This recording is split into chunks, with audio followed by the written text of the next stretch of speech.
So good evening, everyone, and welcome to this evening's event. My name is Shanon Shah. I will be your chair tonight. I'm a sociologist of religion by training, and currently I do research for a few charities, for the Anglican Educational Charity, the William Temple Foundation. I work also with the Muslim Institute and a charity called Inform, which researches new religious movements and cults, and that's based at the LSE. I'm very happy to accept the invitation, to have accepted the invitation here to be your chair tonight. I think the role of a chair should be a bit of welcoming, but it's also a bit pedagogical. So I'll go through the 5 WH questions of what you can expect this evening. So first of all, we are here for the panel discussion, LGBT Rights and Christianity, Arch Enemies or Obvious Allies. Now, before we go on, this title might seem like a mouthful to some of you, or it might seem even a bit irrelevant. And if that was the case, I would ask, well, as you listen to the discussion this evening and as it proceeds, how could this question, what would it take to make this question resonate to you, right? So perhaps that's something we can all reflect on, and that's something the speakers can reflect on as well. And as we know, this event we're holding in February, which is LGBT History Month, and the theme for LGBT History Month this year is religion, philosophy, and belief. And sorry for those of you who need an introduction to the terminology. LGBT stands for lesbian, gay, bisexual, and transgender. And I'd also like to acknowledge that this event is jointly organized by Just Share and Christian Aid. And why? Why are Just Share and Christian Aid talking about this tonight? Why are they addressing LGBT issues? Well, first of all, we know that LGBT issues and religion often make the headlines. A couple of weeks ago, we learned about the suspension of the Episcopal Church of the USA from the Anglican Communion because of its support for same-sex marriage. But we're here also to talk about how these issues translate into different cultural contexts. So from Christian Aid's perspective, they are increasingly aware that many people around the world suffer violence, humiliation, discrimination, and exclusion from essential services because of their sexuality. And Christian Aid's Partnership and Strange strategy has set out a commitment to work for equality for all, right?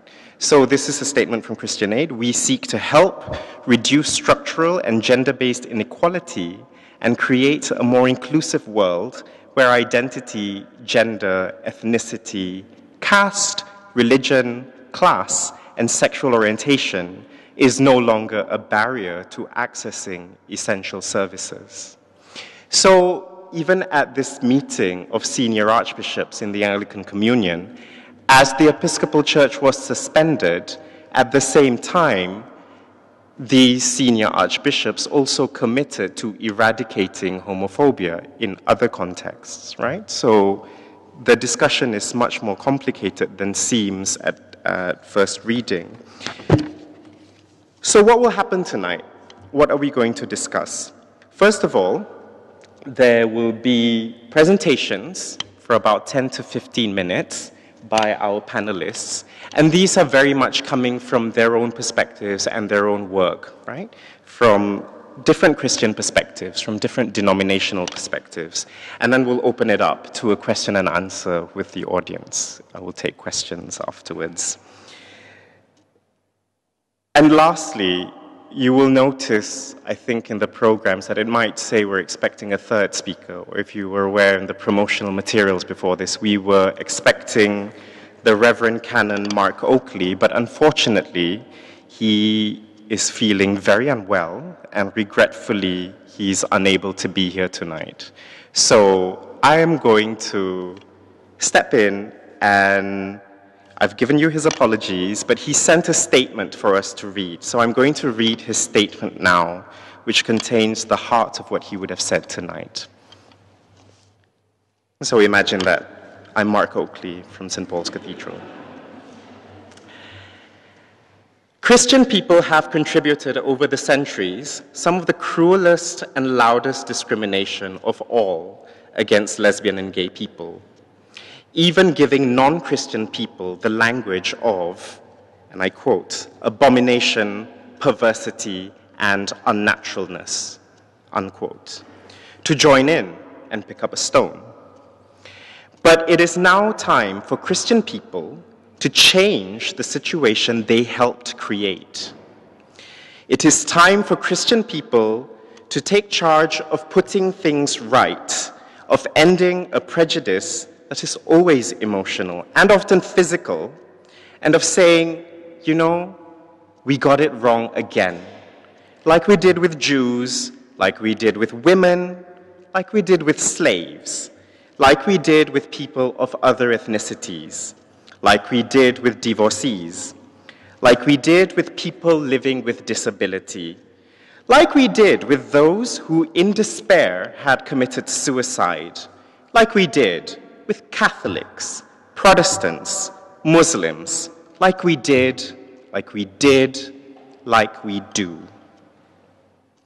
Maybe God always uses people outside of our comfort areas to communicate his challenge that the love of God is higher, deeper, broader than we ever imagined. Now, this does not mean that we want a church that tolerates gays and lesbians. Tolerance is an overhyped word and sets the bar far too low for a Christian. You tolerate hemorrhoids. You do not tolerate a child of God. It doesn't feel good to be tolerated, to be put up with.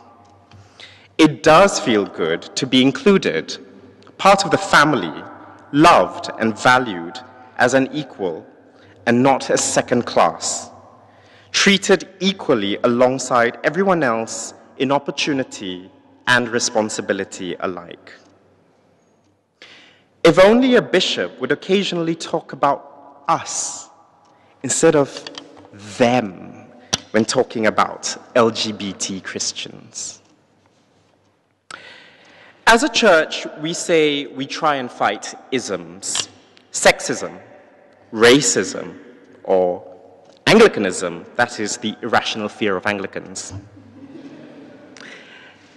An ism is prejudice plus power. You can be privately prejudiced, but if you have the power as a person or an institution to enforce that prejudice, then you have an ism.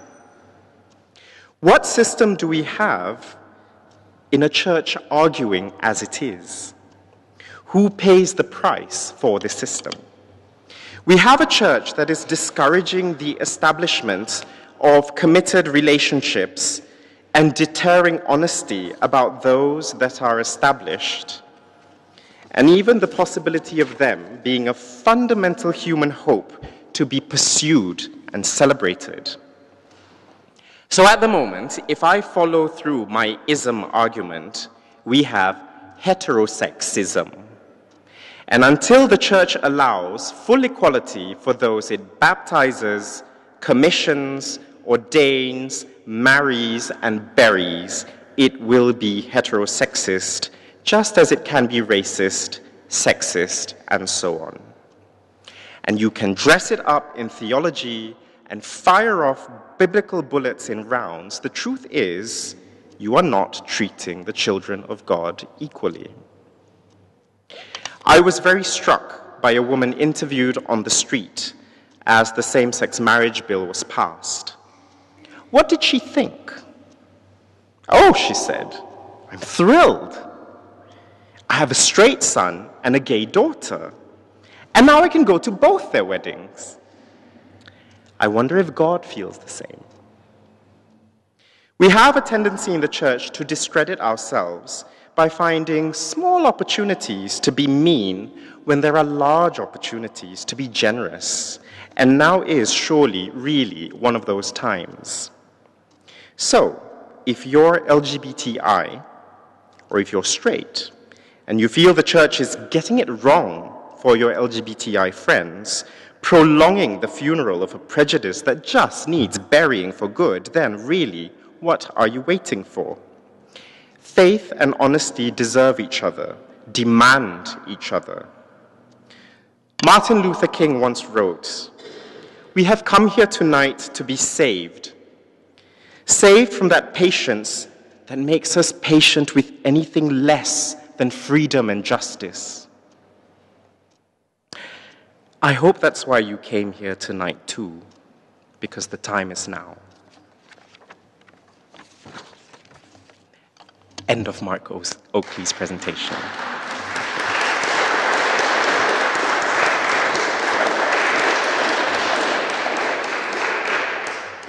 And I will accept that applause as well. Now we move to our first speaker, Ruth Hunt. Ruth is the Chief Executive of Stonewall. And away you go, Ruth. Thank you very much. I have a microphone and a Madonna microphone, so let's see if they don't contradict each other out.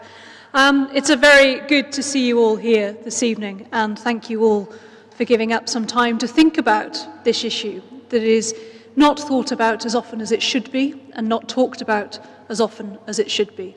I'm going to give two perspectives, one perspective from an organisational point of view and another from a personal point of view as a practising Catholic, which is often more difficult to talk about than the professional perspective. The gay job is slightly easier to talk about than the faith part of me. But for those of you who don't know, Stonewall is an organisation, a charity, that was set up 27 years ago in response to a piece of legislation called Section 28. Section 28 prevented the promotion of homosexuality in schools because it was believed that stories that depicted same-sex relationships would do such immeasurable harm to young people, the only thing to do would be to ban them. Now, for those of you who have basic knowledge of any kind of history, banning books generally never turns out well for any kind of movement. But Stonewall was set up, and the foundations of Stonewall was to work with utter diplomacy, utter pragmatism, with the desire to make people allies. How we could bring people with us in order to work together, whether that was cross-party, cross-gender, cross-age, work together to achieve full equality for lesbian, gay, and bisexual people. These days, we talk about lesbian, gay, bisexual, and trans people, I'm pleased to say. But the philosophy that was in the founding of Stonewall remains today. And therefore, in answer to the question, LGBT people and Christianity, allies or enemies, the answer, of course, has to be that they're both. There are indications and enemies amongst those two communities, but there is also a huge capacity and potential to form allegiances and allies. And it is on that basis that Stonewall works within faith communities. Stonewall works across lots of different faith communities, but for the purpose of today, I'm going to just talk about Christianity. But everything I'm talking about here, I could give you a quarter of an hour on Islam, on Sikhism, Buddhism, Judaism. What Stonewall is acutely aware of is that the Church of England, in particular, has immense power, not just in the United Kingdom, but across the globe. It is one of our most powerful institutions. It demands a membership that is growing and immense and committed, even if that commitment is sometimes based on a desire to get one's child into school, it quickly develops into something greater. It is one of the greatest charities. It has a huge amount of money, a huge amount of land, and of course has votes in the House of Lords that determines our legislation. Whatever your views of faith, to underestimate the power and influence of the Church of England would be grossly unwise. We also know that lots of people, even if they're not regular church-goers, have some affinity with faith and faith communities, even if they don't go to church. So when any institution, whether it's Barclays Bank, whether it's IBM, whether it's Goldman Sachs, or whether it's the Church of England, when any major institution gives out a negative message about lesbian, gay, bisexual, and trans people, it leaves a mark. It leaves a scar. And to us at Stonewall, we don't think that's entirely necessary. We believe that there are significant people of faith who do not wish to scar LGBT people with their words or their deeds or even their thoughts. That actually the principle that God is love is something that defines their Christianity and their belief system and their ways of working, and do no harm is an important tenet. So what we see at Stonewall is a very clear distinction between a minority voice of vocal people who would wish to be enemies and a minority voice of those who wish to be allies. In the middle is a vast swathe of people who are generally quite anxious.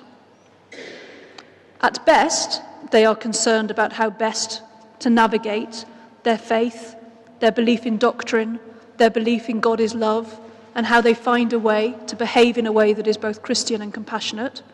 At worst, they are, to be honest, utterly indifferent. Because actually, the church is full of a huge amount of different activity and things to worry about. Poverty, war, destitution, global warming. I mean, the list is endless for the Archbishop of Canterbury. Actually, the gay thing is a bit of a distraction and is over-bloated and over-inflated. And so Stonewall's job is to build alliances. It is to amplify the voices of those who consider themselves our allies. It is to support the heterosexual people who've got gay sons and would just quite like their gay son, who is an altar boy, to still be welcome in the church. We're about making sure that those who have a strong and solid relationship with their church and their God feel able and confident to talk about their support for LGBT people. It's about giving faith leaders the space to say, hold on, this doesn't feel right. And it's about amplifying those voices. So at Stonewall, we work with Church of England schools and general faith schools, including Catholic schools, to help them talk about homophobic, biphobic and transphobic bullying. And they say, bullying is not fair, it's not right, it's not Christian, and we don't treat other people differently. And that reflects Stonewall's way of working. We will work with people where they're at and help them find the words to say some of these difficult issues. Stonewall doesn't claim to be theologians. We don't engage with the difficult texts, but we do try and create ways in which people can talk about their faith and their support for LGBT issues with confidence. Internationally, we're very aware that the language of Christian faith is used as a mechanism to attack LGBT people, and that is neither fair nor Christian nor right. It's also assumed that homosexuality is a Western phenomenon, that it is white British people who've discovered gayness, and it's not something that would ever affect countries outside the West. And of course that's not true. So one of the pieces of work Stonewall did is we talked to LGBT Christians across the globe, capturing their stories and demonstrating that this is not a British old-fashioned public schoolboy habit, but actually part and parcel of who we are and who we love. So Stonewall, with the gentlest of hands, will continue to try and build allegiances, try and bring people with us, and try and talk about how we can achieve more together. One of the barriers to that work is, of course, the fact that those scars have left immense damage and harm to the LGBT community.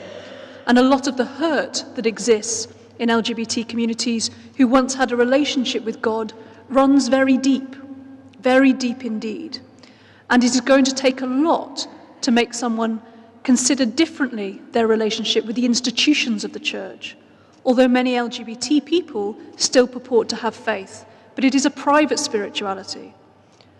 And so what we see is a very hurt communities, a very confused and disgruntled hierarchy who don't quite know how to talk to those communities. And we make so much of the binaries, enemies or friends, good or evil, bad or good, love gays, hate gays. There's actually no room for the nuance in between. And I think that that's where my personal faith comes in. As chief exec of Stonewall, I've worked at Stonewall for 11 years, and nobody was remotely interested in the fact that I was Catholic until I got the job, and the headline in The Independent was "Practicing Catholic takes over as chief exec from Stonewall," which some of the members of our communities felt was a signal that I would suddenly convert Stonewall's ways of working quite dramatically. And to an extent, I have. Any new leader would change the way in which an organisation works. That's my responsibility. And I've hoped to introduce an ethos of kindness and consideration, an ethos where we listen to other people's views and, with the gentlest of hands, try and find a way through that. I've created a culture where people can talk about what they believe and what they think without fear of retribution. And I've made a personal commitment to talk to as many difficult audiences as I can. You do not count as a difficult audience, I hope. And what I've found, and at Stonewall we believe that people perform better when they can be themselves. That's our slogan. We believe that bringing your whole self to work or your whole self into your organisation is incredibly important. For those LGBT people, or even heterosexual people, who have to suppress and keep their faith secret, I think there's a lot that LGBT people could teach faith communities about that. Because actually, our faith shapes our values, shapes our way of thinking about how we want to be in the world, and it shouldn't be something that you sneak out of work secretly to go and attend a prayer group, pretending that you're actually going for drinks with the girls. It is akin to how LGBT people used to talk about what they were doing of an evening.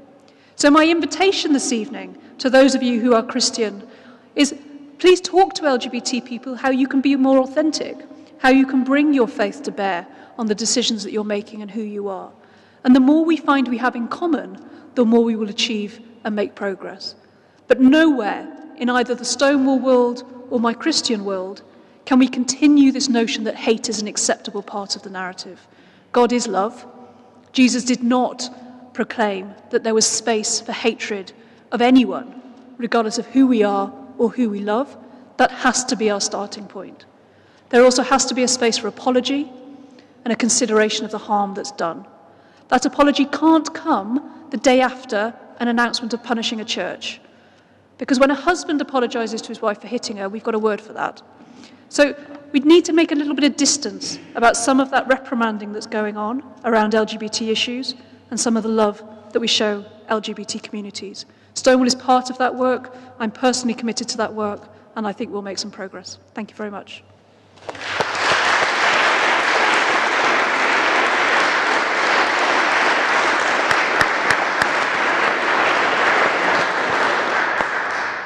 Thank you very much, Ruth.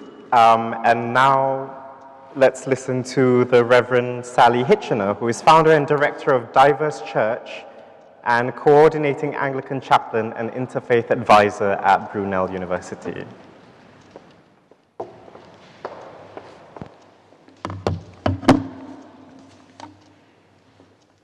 My day job is I work with students, and when I was an undergrad, I joke that my mother used to say that, Sally, you're never going to get a job just having coffee with people and organising Christian meetings. I did. But I also ended up setting up this thing called Diverse Church, and that's one of the reasons why I'm here today to talk. God so loved the world that God gave God the Son, so that anyone who believes in him may not perish but may have eternal life. I bet I'm not the first person to say those words from this space here. It's possibly the most quoted verse in the whole Bible, John chapter 3, verse 16. It's probably the most well-known verse in the whole Bible, definitely within the Protestant tradition.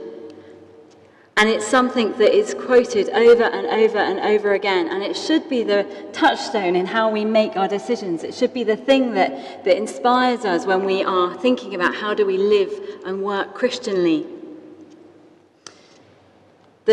Someone once said that if your God hates all the same people that you hate, then you can be sure that you've created a God in your own image. And sometimes I wonder if we actually go back to John 3:16 enough, if we go back to this hallmark of our faith often enough to really apply it, particularly when we're confronted with people who we are taught to exclude or not listen to, and possibly even hate.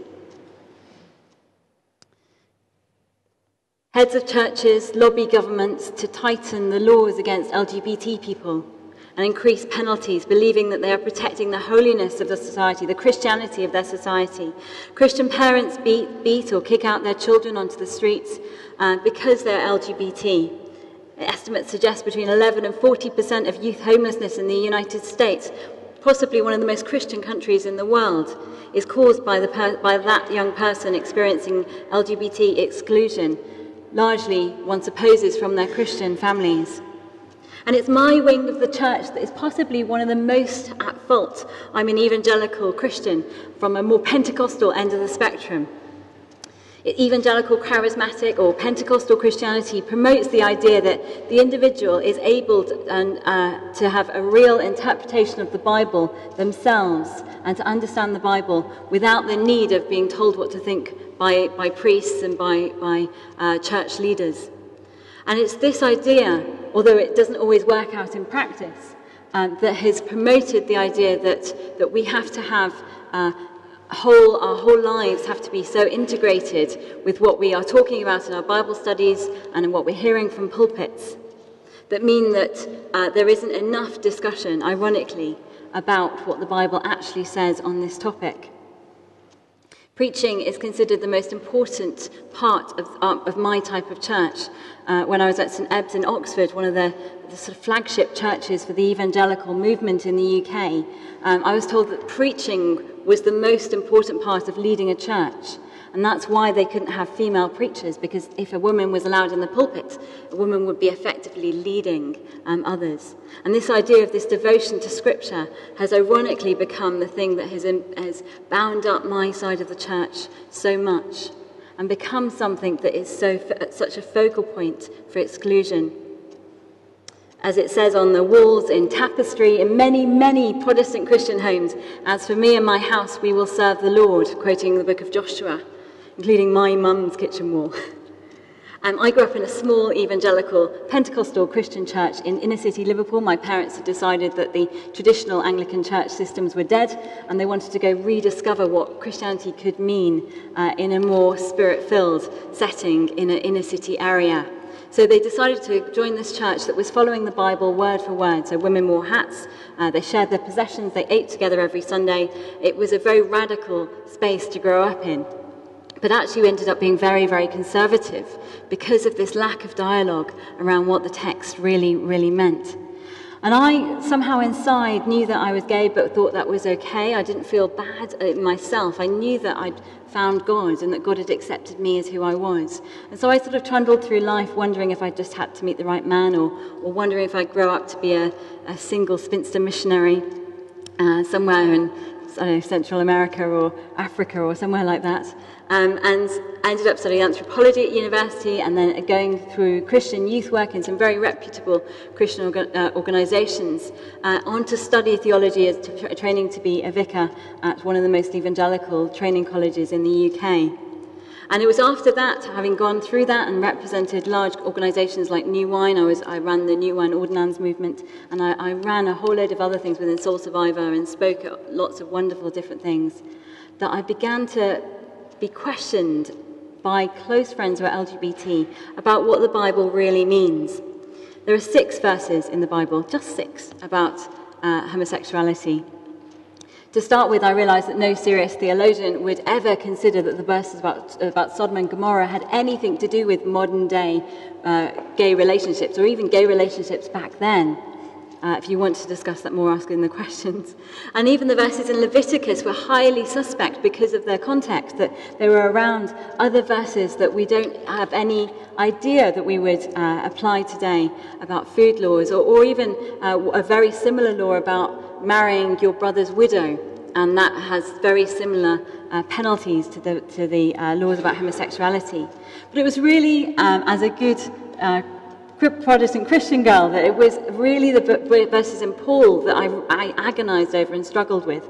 And I decided that I was going to spend a year or so working out what they meant. And I decided I was going to talk to only my evangelical Pentecostal Christian friends who are theologians to try and work this one out. And eventually, every single one of them, from some of the most reputable evangelical colleges in the world, conceded that even though they didn't think that gay marriage was right, that it wasn't a direct fit with gay marriage. That what St. Paul was talking about was something different, possibly slightly different, possibly very different, from the committed, long-term, lifelong, faithful relationships that I was looking into. That in those days you married young, it was almost always adulterous to relationships that were being spoken about. It would have been possibly power-based, there would have been aspects of sleeping with your slaves or sleeping with those who are less powerful than you, and they would have been fleeting and brief. And so there was enough gap that I began to think, maybe this doesn't fit. When I see a healthy gay relationship, does it fit better with what St. Paul is talking about as this clearly very wrong thing, or does it fit better with what St. Paul talks about when he talks about straight marriage and the love that needs to be between a husband and a wife? And I concluded that there was no question in my mind that this was a closer fit with the heterosexual advice that is given in the New Testament. And so actually, I came to the conclusion that I am no different in my relationships or falling for somebody of the same gender than my friends in my church and my colleagues as clergy would be who fall for people of a different gender. And the opportunities should be no less limited. The Bible doesn't talk about everything. There aren't examples of the internet or marijuana or all sorts of things. And so we have to look at for the principles that are there if there is not a best fit. So you have to look at what is the link there. And so that was my journey in a nutshell to summing up 3 years of agonizing in 30 seconds about that. But in African churches, there's often a strong link that influences Pentecostalism in the UK that focuses not just on biblical interpretation, but on links to which is the most powerful position to be in. There is often a strong link between local tribal religions and the sense of you can follow gods that are the most powerful, most likely to bring in the grain in your harvest.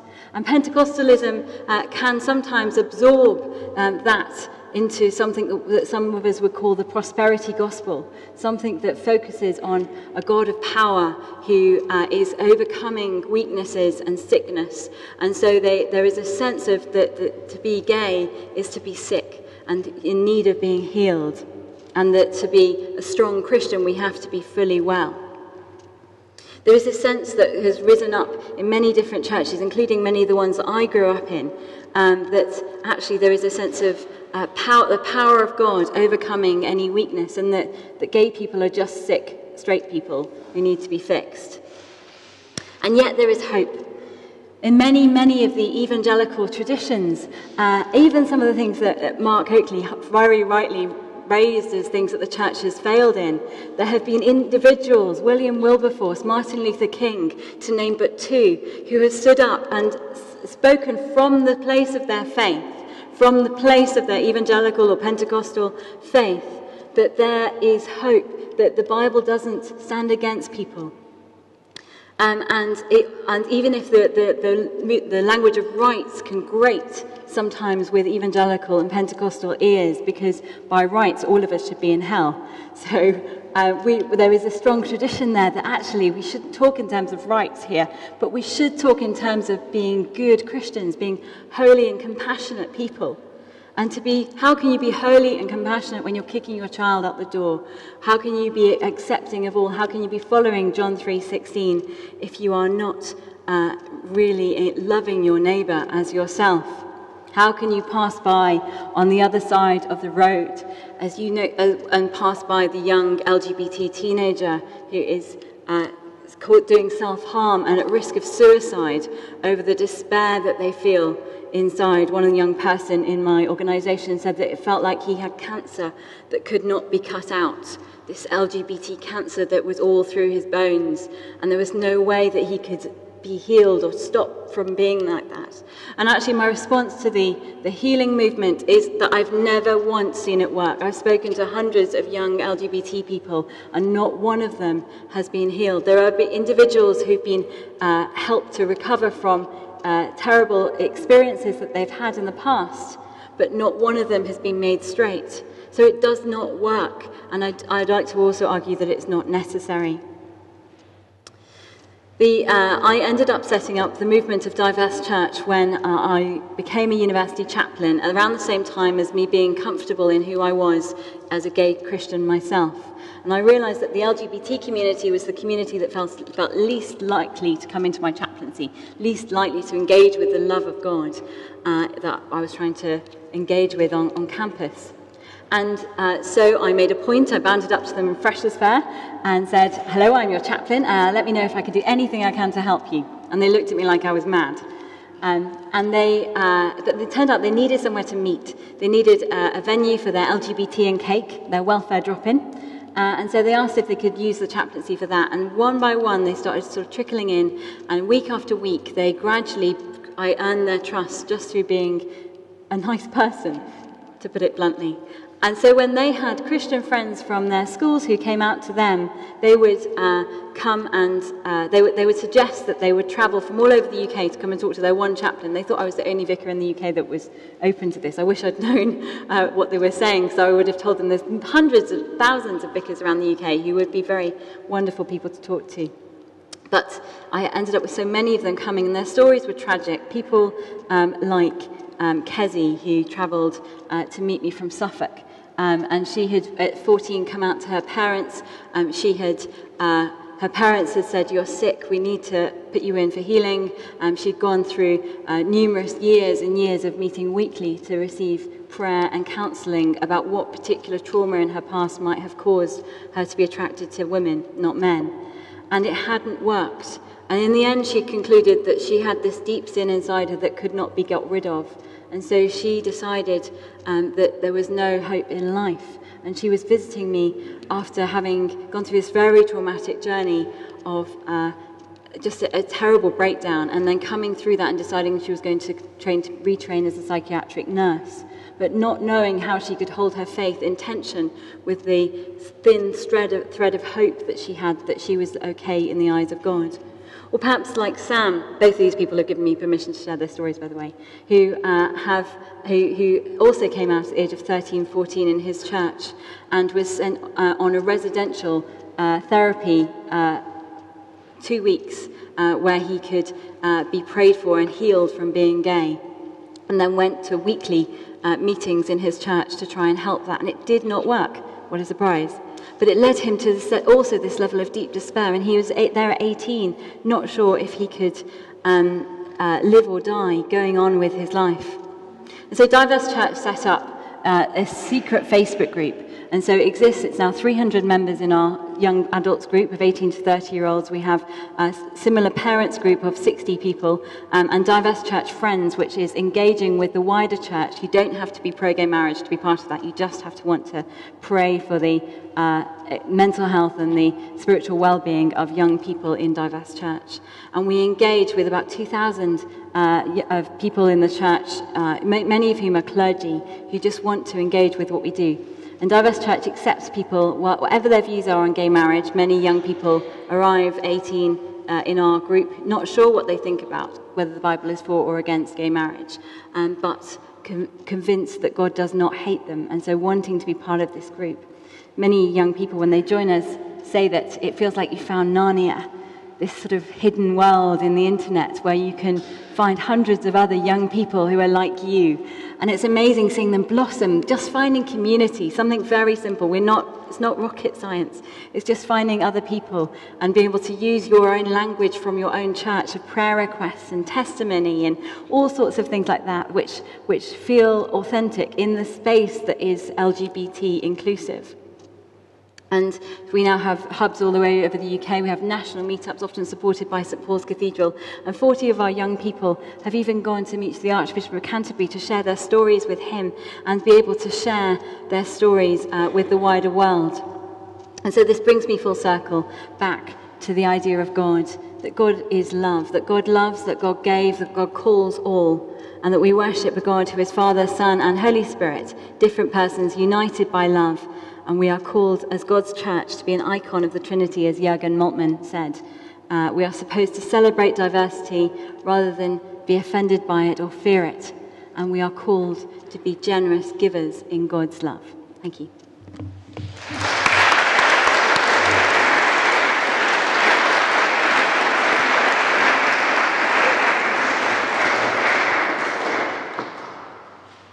Thank you, Sally.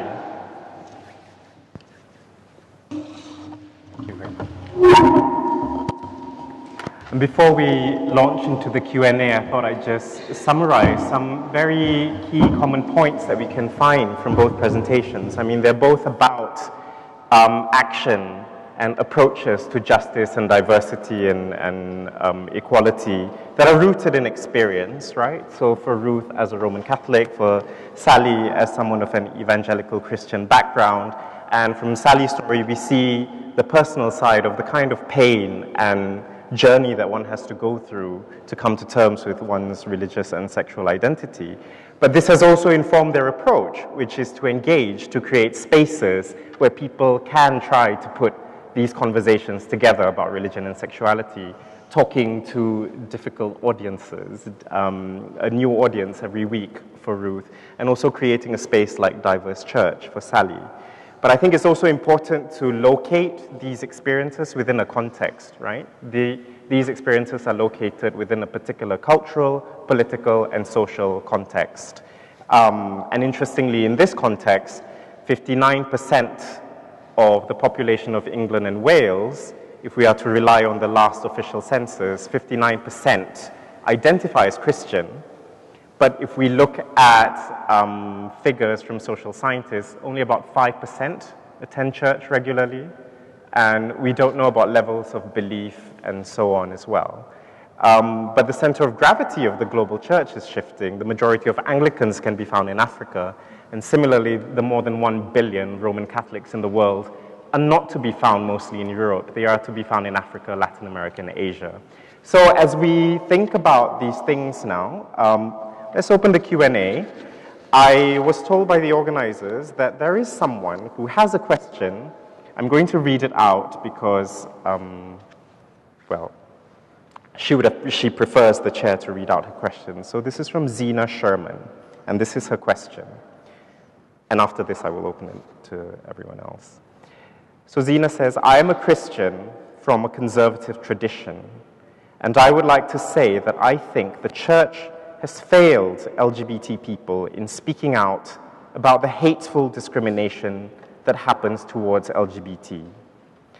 I believe that it is important that each person has a personal relationship with God, and I don't want LGBT people to think that God is about marginalizing and condemning, but rather God is truly about unconditional love, grace, mercy, truth, and justice. So I would like churches to try and understand LGBT people better, and we should all be speaking out against hateful discrimination around the world towards LGBT. My question to the panel, and to the audience perhaps, is how can Christians like myself, who do not identify as LGBT, support the LGBT community? So perhaps if the panelists want to take that first, and then we'll open it up. So I think that there are more people who are not LGBT than there are people who are LGBT. And it's incredibly important that non-LGBT people, or allies, which is the phrase we use at Stonewall, demonstrate and signal that support. And I think that allies sometimes worry that that's a big deal, that they need a training course, or they need a manual, they need to become an expert on LGBT issues. There are two powerful things that have happened to me in my church in the last 3 months. The priest, during the time when we were talking a lot about marriage, there's a regular slot in the Catholic Church, I don't know if it's the same for the rest of you, talks about marriage, and he said very clearly, and we have gay members of our congregation, we have people who are single, we have people who would like to be in relationships and are not, we have people in relationships that are damaging and hurtful, and that simple inclusion of me in that sentence was possibly the most moving thing he could have done in a week where I thought it would be pretty heavy on the straight marriage theme, to be honest, and it really could have been. The second thing, I took my girlfriend to church on Christmas Day, midnight mass, which for Catholics isn't the jolly drinking session you might have in other churches, right? It's still quite a heavy. I think she was quite disappointed as an atheist and fervent non-churchgoer that her first outing was to a very heavy Catholic Christmas mass. Wasn't it the first date, was it? It was third. It was very lesbian. And someone came up at the end and said, "So which one of you is making Christmas dinner tomorrow? It's so lovely to see you here. It's really nice that you felt you could come." And it was effortless for that person effortless to acknowledge my partner in that space as my partner, and it was utterly transformative.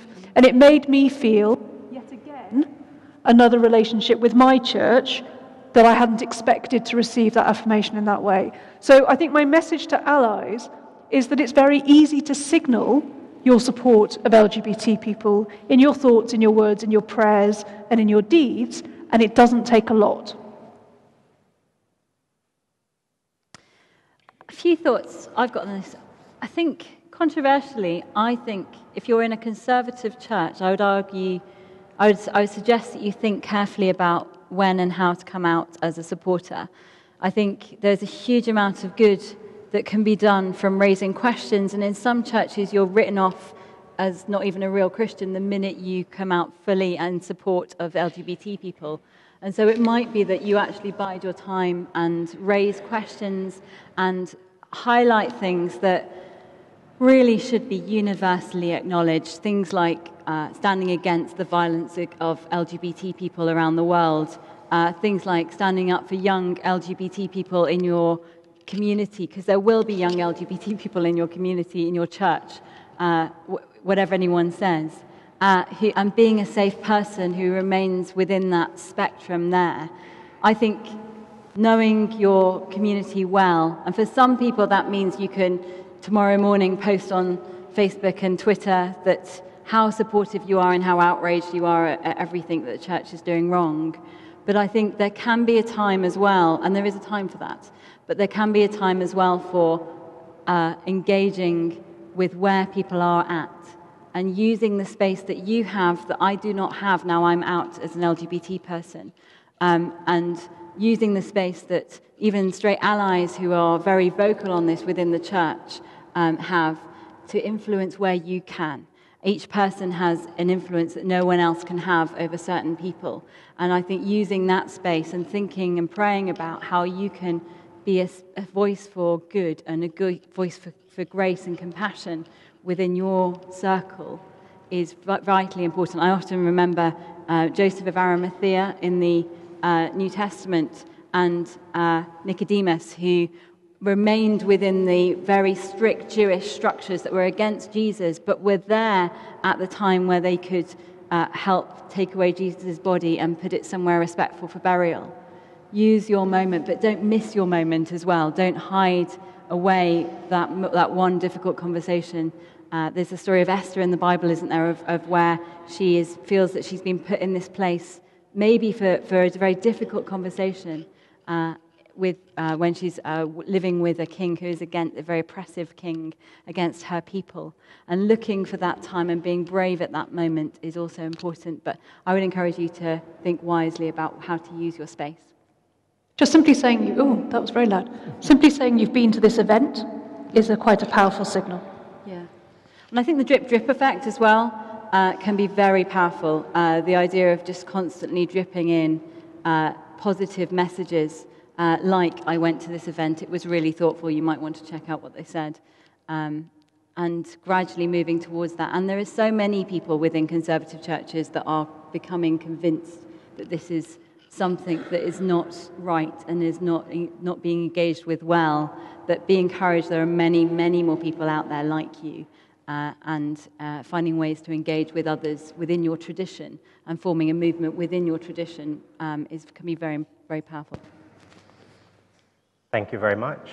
I'd just like to say that parallels my experiences in having conversations among different Muslim communities as well. But now I open it to everyone else. We'll take questions in batches of 3. Please raise your hands. I see only one, and yes. It's always like that at the beginning. Gentleman at the back, gentleman there in the middle, and then the woman in front. Yes, we have a roving microphone going around, so. Yes, I'd like to pose a question to our panelists. And in Christian love and respect, having a predisposition, sexual orientation does not necessarily mean a predestination. I myself have met gays and lesbians who have changed from their former lifestyle, and again, with Christian respect, God created man, male and female in his image, and I wonder where you find the verse that would relate to transgender, because I could not find any such verse. I wonder what your views were. That's a good opener. Thank you. Gentleman in the middle.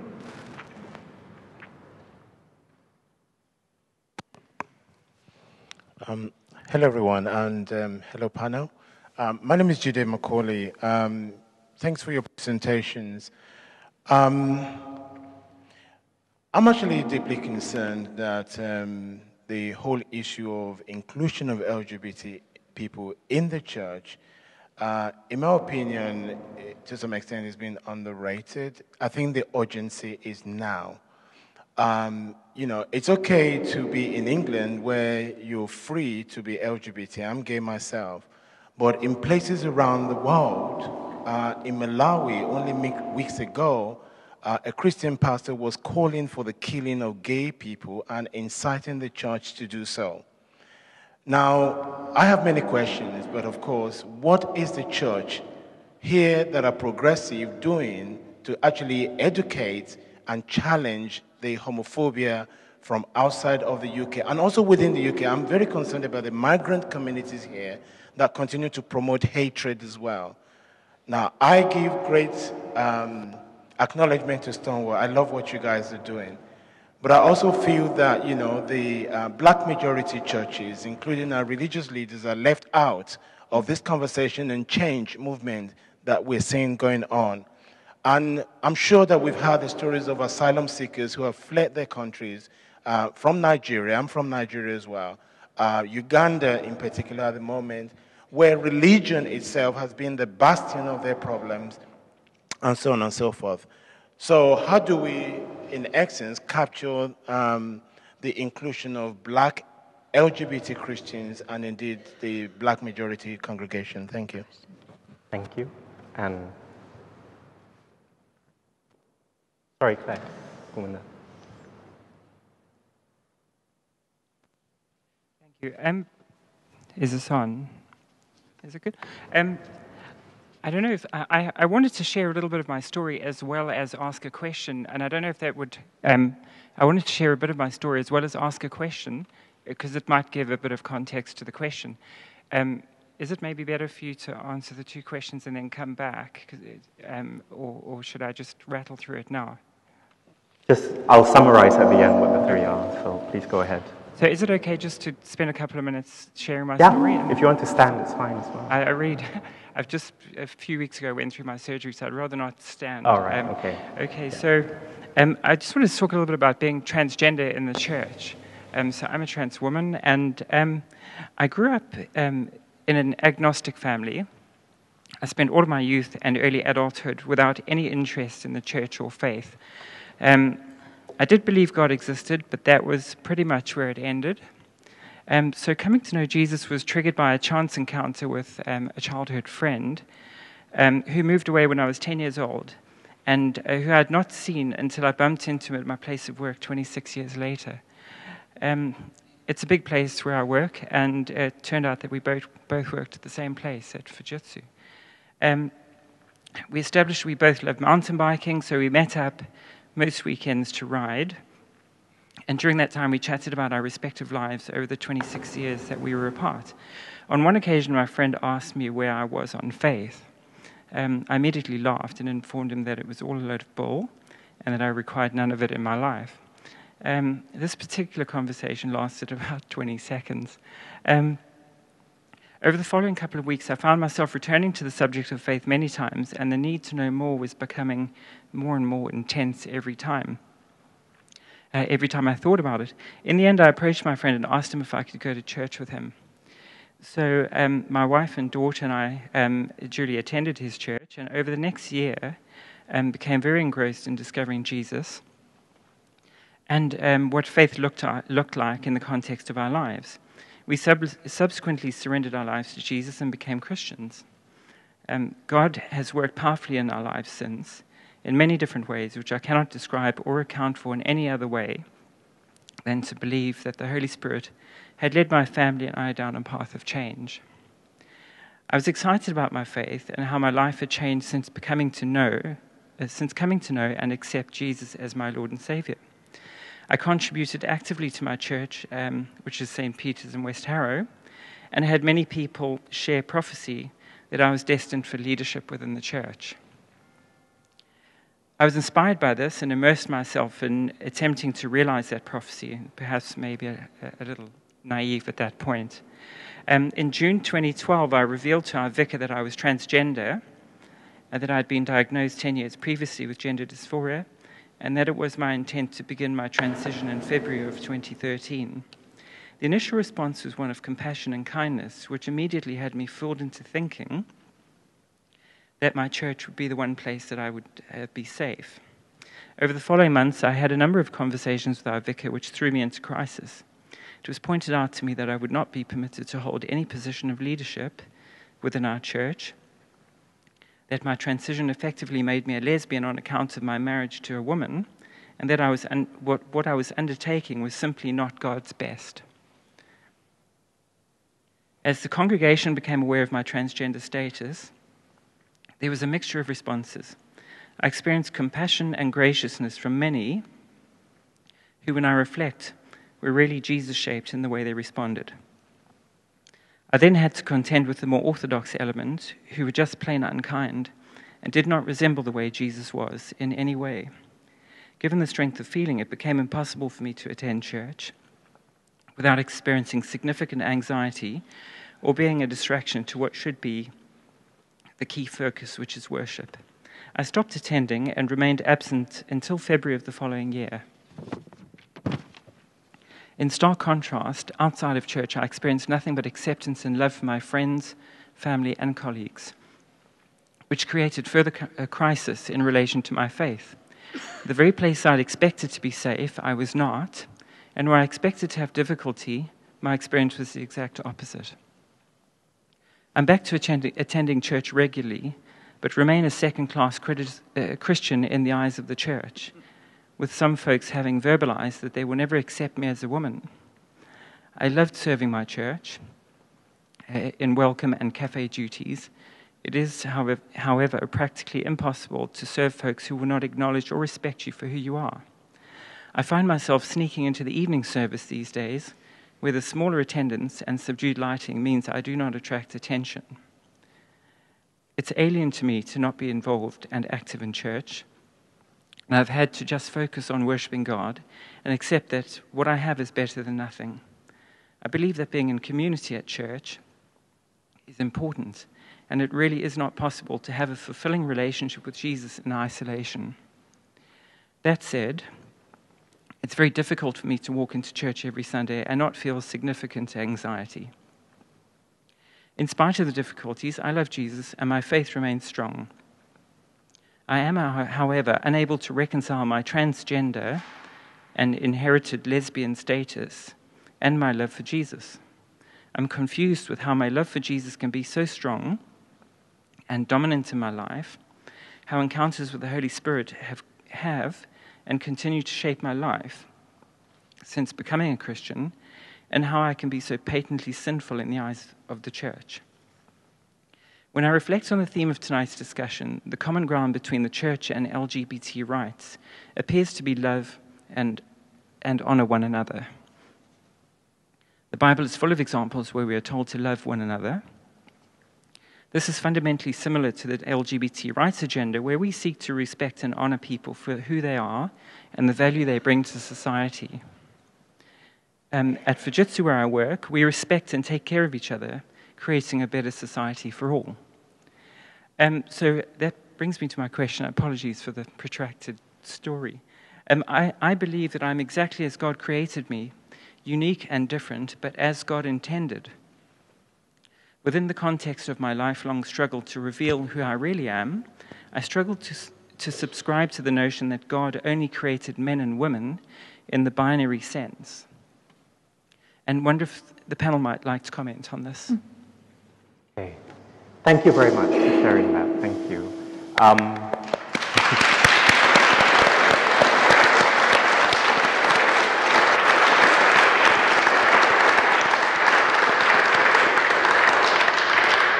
So to summarize, 3 very, very good questions to start. The first question, in terms of sexual identity or gender identity, predisposition does not equal predestination. Yes, that's the first one.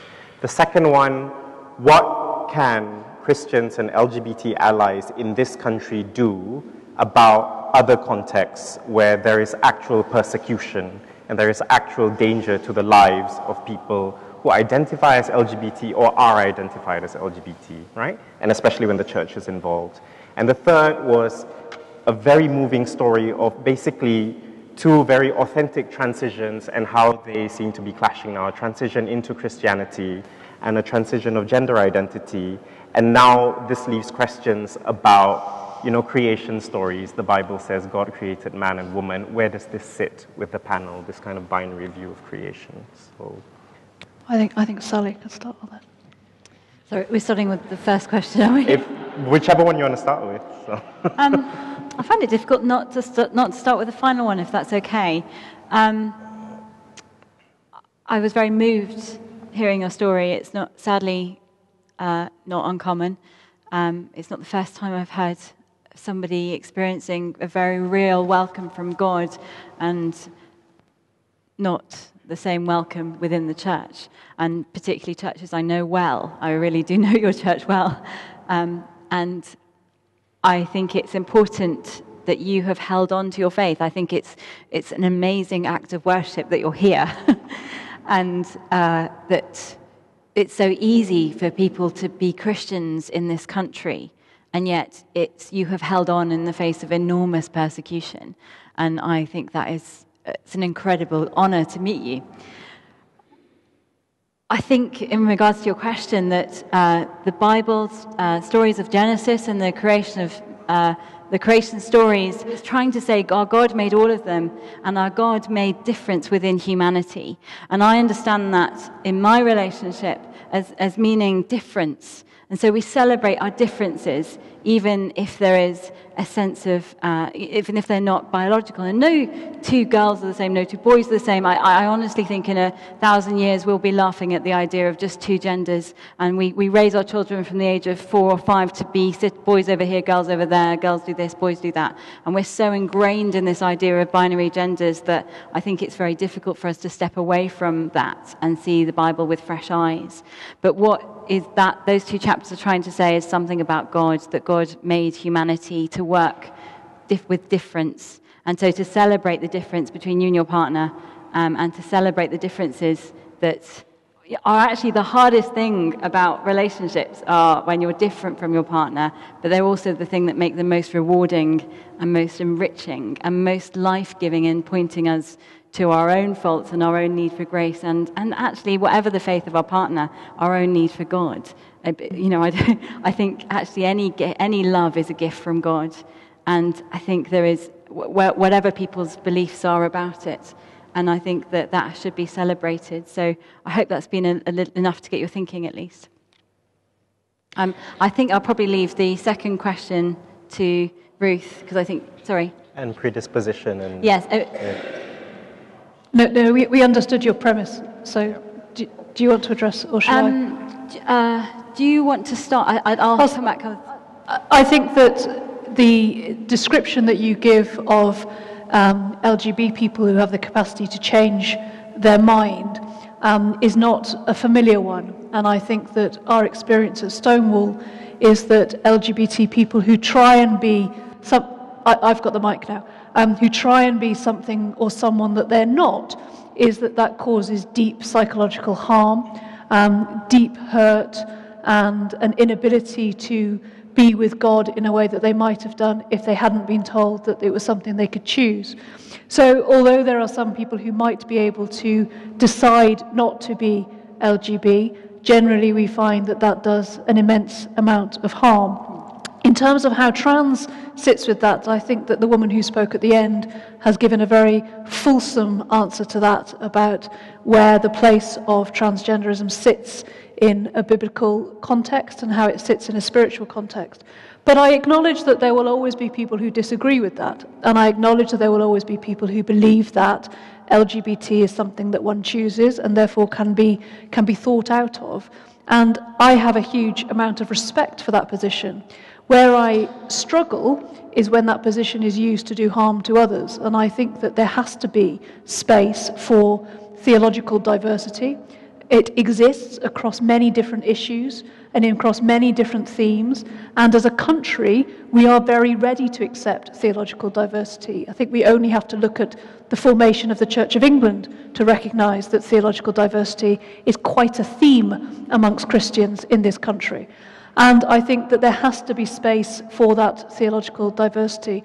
And I appreciate you shaking your head, but I think that that speaks to a great sadness about how people may experience that defiant interpretation of something that is open to a huge, vast range of spiritual interpretations. On the point about the Black African churches, I think it is a really, really important issue. And at Stonewall, what we want to do is create gay role models like yourselves and give you the training and space you need to tell your stories and be a role model in those spaces, but also start bringing allies with us and finding ways in which we can support those within those churches who may not have such a strict view on some of these issues and start making that change from within. The most thing that Stonewall's most aware of is that civil rights movements don't happen outside communities. You cannot enforce a civil rights movement on a community that you don't belong to. And therefore the LGBT communities has a responsibility to widen out what it means to be LGBT in our communities. At Stonewall, we're very concerned that at times LGBT communities can certainly be excluding of people from black and minority ethnic backgrounds and excluding, and I would go as far as to say racist against people from black and minority ethnic backgrounds. So we have a responsibility to look to ourselves to widen out that communities and empower those communities to play a different role. Stonewall, we start with schools, and all our work is trying to move how we change kids' attitudes, because actually if you can get that changing, we start to see changes in generations. But it'd be really good to pick up with you in a different time and space, because I think there's a lot we can do together. Just jumping in on the other two questions I didn't comment on. I work on the younger end of the spectrum and in pastoral care generally, and I have seen people who have moved slightly in how they understand themselves, as all teenagers do, in all sorts of ways. And I have even seen people who have identified as either LGBT or straight, and on encountering the love of God have felt that they have experienced a sense of healing from difficult experiences in their past. And I've seen people go both ways, as teenagers often can do. And I think it's important that we create space that allows all of our teenagers to be honest about themselves and honest about where they are without labeling them or feeling that they are defined by something we're imposing on them. But I think what's most important as a compassionate person, as a pastor, is that we create a community of love where people do not feel they have to hide who they are and run away from us when they disagree with us. And so what I think is most important is that we keep the dialogue open and be humble enough to admit that we could be wrong. Every theological decision, even in the 4th century when they were establishing the idea of that Jesus really is God, the idea of testimony, that personal experience can have a valid role to play in deciding that, has always been a strong part of all Christian traditions. And I think we need to not turn our backs on that and be arrogant enough to think that we have the key to Scripture ourselves. We need to sit down with Scripture and people who are experiencing things that are different from what we experience and look at it together in humility before God. Thank you. And shall we take our next round of 3 questions? I wanted to prioritize women or minority questioners, but never mind. Gentleman there, gentleman in front, and gentleman at the far end there. So, first one is gentleman in the middle. Oh, sorry, that one, yeah. I get the impression that over the past couple of decades,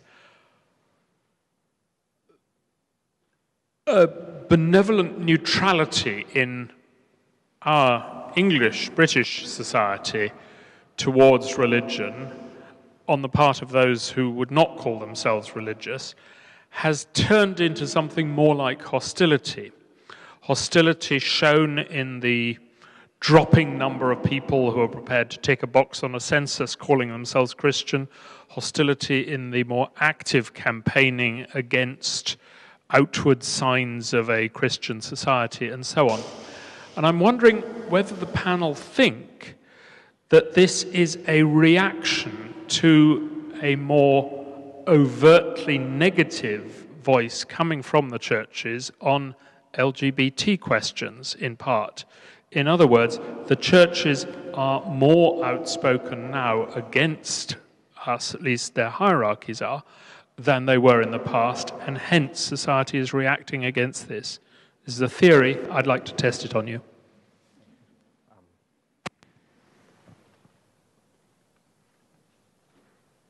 I am a gay man. I'm in a long-term same-sex relationship, and I'm a practicing Catholic.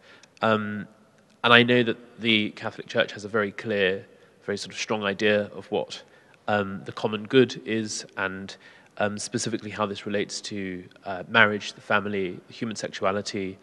The recent synod on the family reaffirmed its prohibition against gay marriage. And so my question is, how do LGBT people of faith advocate for the necessity of our civil rights on the one hand, equality, inclusion, respect, safety, whilst at the same time respecting and honouring the traditions to which we belong and which form the basis of our Christian unity, our communion?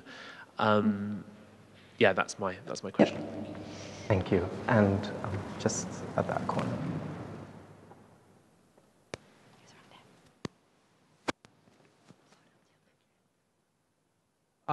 So, my opinion, I think it's shared by a lot of people, is that we live in a soundbite culture, and it seems that there are a lot of people that I encounter who actually they really like binaries, or they're very quick to adopt a particular ideology, and certainly in the media, when it comes to LGBT issues.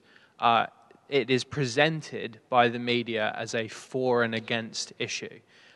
You talked about nuance, and I just wondered, like, obviously, conversation like this allows for some nuance. How do you introduce, how do you have a nuanced conversation with people when you're down the pub or at work, and you want to talk about both LGBT issues and faith in a nuanced way, but people want to talk back to you in binaries, or binaries are easier for people in an increasingly complex world. I just wondered if you could say something about that. Thank you. Do you need a restatement of the questions? Or no, I think I've got it.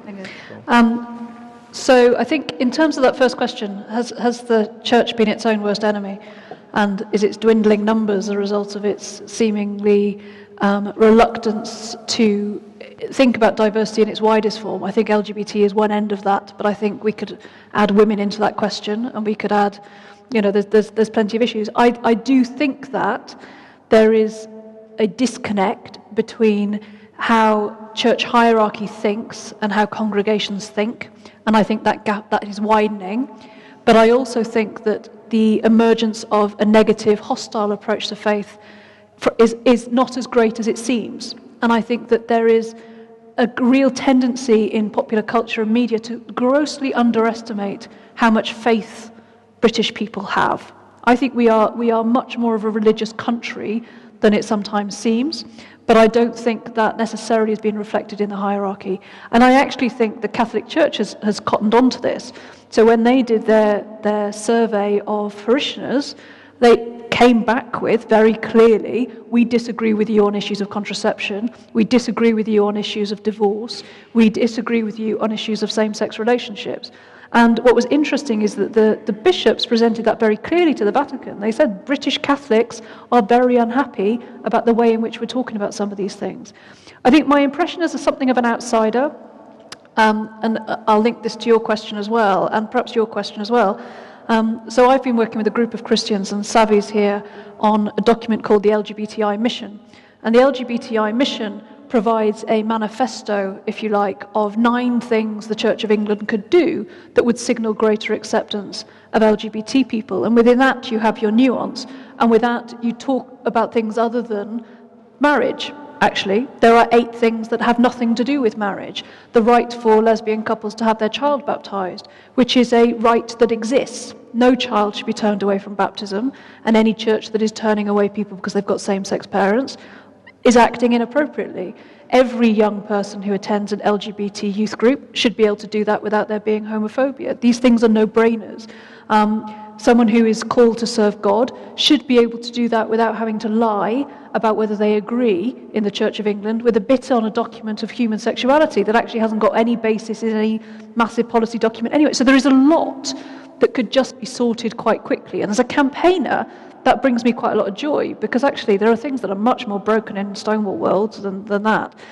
And I think part of the problem is that we get very distracted by marriage, and that's where the binary chat comes in as well. You know, Christians hate gay people hate Christians. You just want to get married in our nice chapels. God made man and woman and said that you could only get... Actually, we need to introduce more nuance, and that there are more things to talk about. The problem is that things get reduced into sound bites. It's not true. It is predetermined, or gets reduced to 140 characters. Neither medium enables us to reflect any kind of sophisticated view. What I find in my conversations is that I spend a lot of time saying there are a lot of LGBT people of faith, and there are a lot of faith leaders who are welcoming of LGBT people. And that simple assertion of those 2 facts is, to a certain extent, very good at knocking down that binary depiction of how these things are.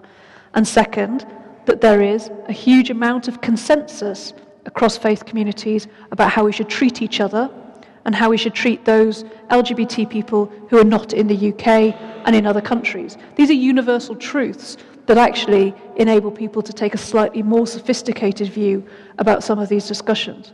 I find my personal faith, my personal work, my spirituality, my time at church on a Sunday is a moment where I haven't got a gay job, and it's really nice, and I go for the sign of the peace, and I acknowledge that, forgive me, Father, for I know not what I do, and the moment of profound spirituality means that I don't want to be an advocate in that space, if I'm honest, nor do I feel I should be. But the conversations I have with my priest on a Wednesday evening about how he can do things is about as much me giving him a space to talk about some of these things.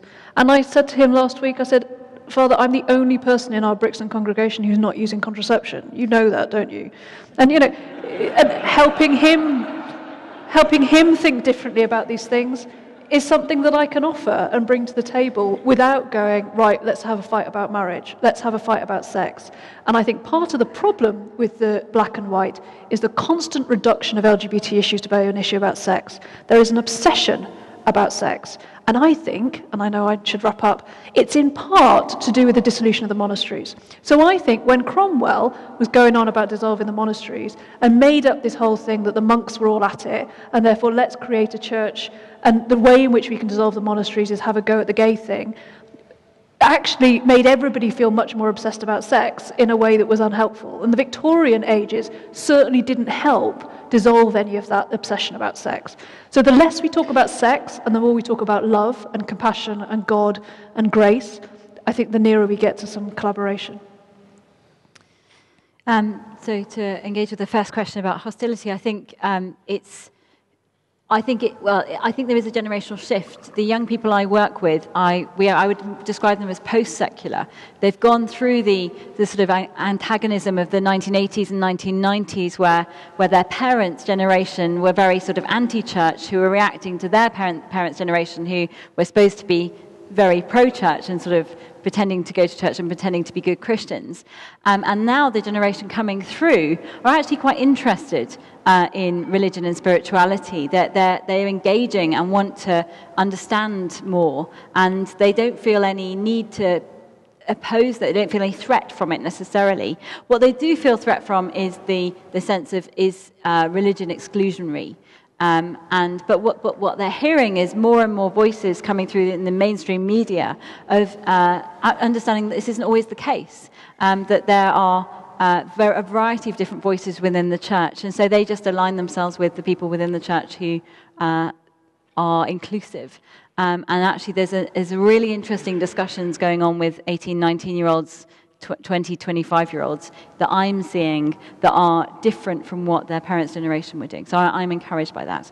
How do we honour a traditional church at the same time as being authentically who we are and honest about that? It's a tough thing to do, but I think it's important to grapple with that.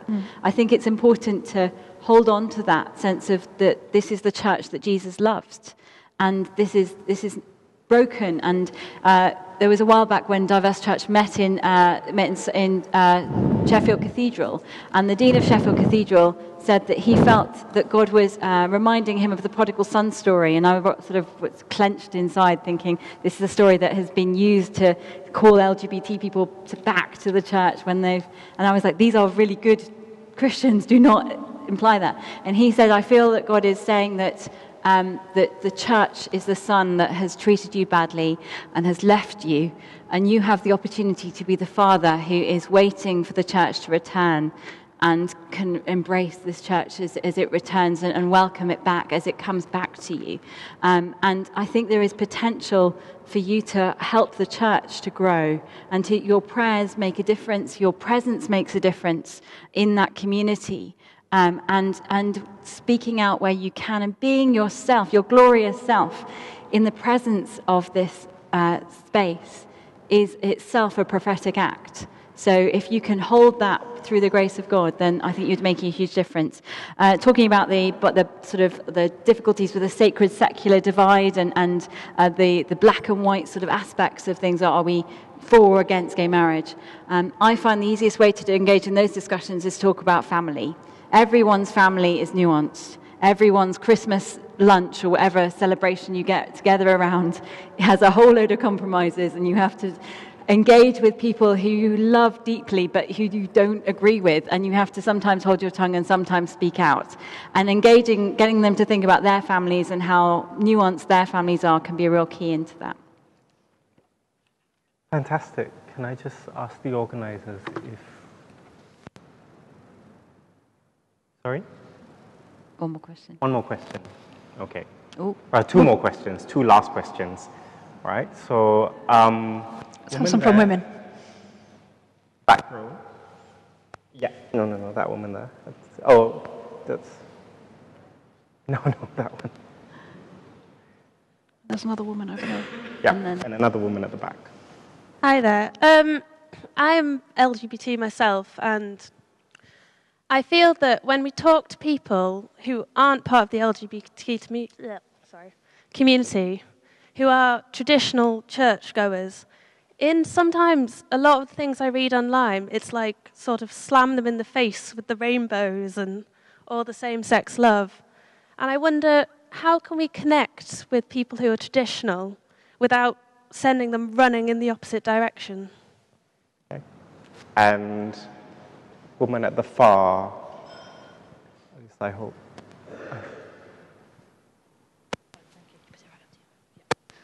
Sarah Gillingham. I've been taking part in the shared conversations in the C of E. And the story I have been sharing is both being a lesbian, but also, being born intersex. So it's almost, I want to response to earlier, is you talked about in the creation narratives, where does it mention trans? Well, I would say somebody who is born intersex, like 2% of the population. And if you don't know what intersex is, we used to be called hermaphrodites. We exist. So if we look in the Bible and look for the word intersex, it's not there. So we have to visit the Gospels afresh. My frustration with shared conversations is that when I've shared this story and all that's happened to me, it's probably not dissimilar from what you're going through, is they respond looking at their pastoral response. You know, what happens when an intersex baby comes to baptism? Yes, it's a problem. but they don't go back and revisit the theology.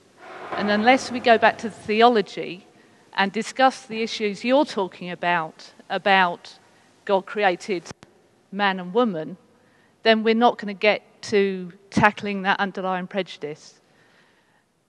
So my question is this something you are experiencing?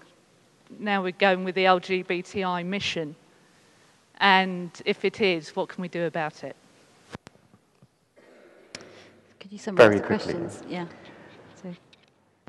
So the question was, how do we uphold LGBT equality without sending more traditional people running for the doors?